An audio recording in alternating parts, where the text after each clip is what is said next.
just check. So I'm recording, and Fabrizio, I'm just going to say a few words by way of introduction. Correct me if I say anything wrong.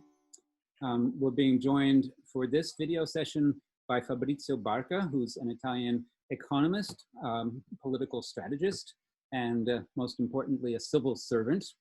He's a former minister of territorial cohesion. He studied at Sapienza University in Rome, but he also did research at MIT, my hometown of Boston, at Stanford in California, and he's taught with a number of universities from Milan to Parma to Siena. Mr. Barca has been especially interested in the central area of Italy, the abandoned villages, and the possibility of bringing them back to life. So that's kind of what I wanted to ask to begin this conversation. We all know that these villages, the depopulation of Italian villages, have left these sites which have great historical, cultural, social value, practically abandoned. What do you think, if anything, can be done to turn that process around? Well, it's good to be here with you and to speak to the people that you put in together, and thanks for the question. The answer came to my mind exactly at the time when I had opportunity in Monti government to be minister. You do have power when you're minister, so you can do things you hadn't been able to do before. And it was quite clear that something could be done about these areas that have an amazing demographic decline in spite of an amazing potential. So for an economist like me, we call these places underdevelopment traps, meaning you are underutilizing human resources, natural resources, cultural resources, and you can't come out of it because neither the market nor the public sector are able to pull you out. So you need something, a shock. So the way we saw it before the coming into the L'Aquila area, it was quite clear that you do need some destabilization. At the same time, you need to rely on the forces that are still there, and there are always forces. There are always people. There are good mayors that are trying to do something, and there are agricultural people coming back. That was true even before COVID. You could sense that both the people living there and the people who had moved out, or people who had never saw these places, were attracted by them. But attraction needs to come with freedom to express your creativity on one hand, and the other hand, good services.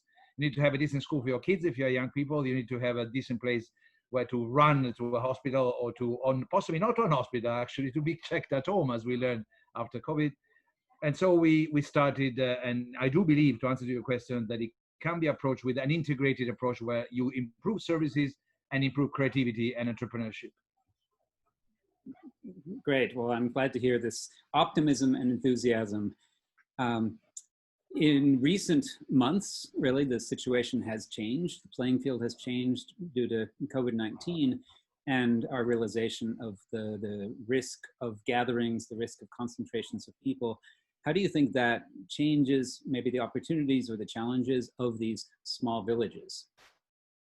It is making people who have been skeptical on what we did, who are actually responsible, let's face it, for the stalemate of the strategy that we launched, which never died. For the people who are listening, it's good for them to know they can go on the website. The strategy for inner areas in Italy covers 2 million people, 17% of Italian territory, 72 area projects. Oh, fantastic, one could say. Well, yes, good, but not so much happened, and not everywhere, okay? Particularly not, for example, in the area where you are, which is sort of lagging behind. Some areas have done more. But suddenly now COVID comes, and the people perception is changing. Let me be an economist perversely. Preferences of people are changing. There is more demand for rarefied places where you can actually enjoy culture.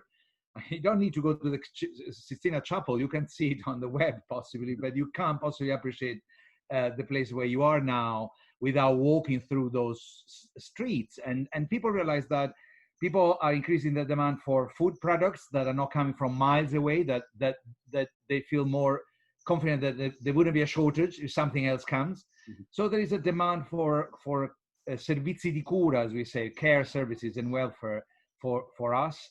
And this demand in capitalism should activate supply, not just necessarily supply from the market, it could be supply from the state. So in a sense, people who had been deaf to what we say now, suddenly opening up their eyes. And the fact that we have created a base in some of these areas, make this area readier for the sudden attention. And maybe, who knows, maybe some of the amazing projects like the one I met you about, maybe have more of a chance to go forward. So perhaps the COVID-19 crisis is the kind of shock therapy that these areas seem to need. And they do seem to be reacting to that. It's true that many other people who might have ignored this inner part of Italy, I mean, I'm thinking of various archi-stars who have started focusing on these sites and are now speaking up. Well, you have visited Castelvecchio Calvisio, the town that we're focusing on for this workshop. And it's been a while now, but we talked about our project to develop a research center, kind of a scientific, historical, cultural research center in the little village. And over the years, that hasn't gone anywhere due to the lack of funding. Lots of effort went into proposing it, but not enough to actually bring in the private funding or public funding. But we're still insisting it. We've downsized it a little bit. Now we're really thinking that what's needed in this town is something quite small, precise, and even temporary. Something that could bring people there, focus attention, but not be one of these facilities which stays locked most of the year and doesn't really do anything. What do you think about, having visited that town, about the potential for it to become a place where people go for cultural or even academic reasons? Well, the mixture that you're evoking with the project that I heard at the time that you're talking about now is the exact mixture you need. We call it a mixture of saperi, of knowledges. You're bringing knowledge. If these people can bring knowledge from outside, right? Attracted by the place, actually even by the conditions of living apart from the attraction. And then the knowledge that is embedded in territories that I've been always working on is when these two knowledges speak to each other, that you have something happening, a bridge between the two. It doesn't always happen. I mean, even not many miles from where you are, I mean, when the earthquake was an opportunity to suddenly make the most of the laboratories, the physical laboratories. They've been there for ages. I mean, Nobel Prizes had been traveling to there, but it had not been percolated, had not been produced any result on the town. And now we have the Gran Sasso Science Institute, which is an international place where kids come from all over the places. They interact with the kids of L'Aquila. Okay, it can be done. It requires a big effort. And let's face it, there are adversaries. These things don't, I mean, they happen not to happen, not just because some bureaucrats, they're resisted. They're resisted by conservative people, but they're resisted by the fact that some people preferring to spend resources on building useless things. And I'm very glad to hear about your intention to start by making sure that the activity produces a service. So I do see a lot of, and if you do carry on, I think the large amount of resources that come into Italy need to be well spent. There is no constraint of resources, a constraint of brain.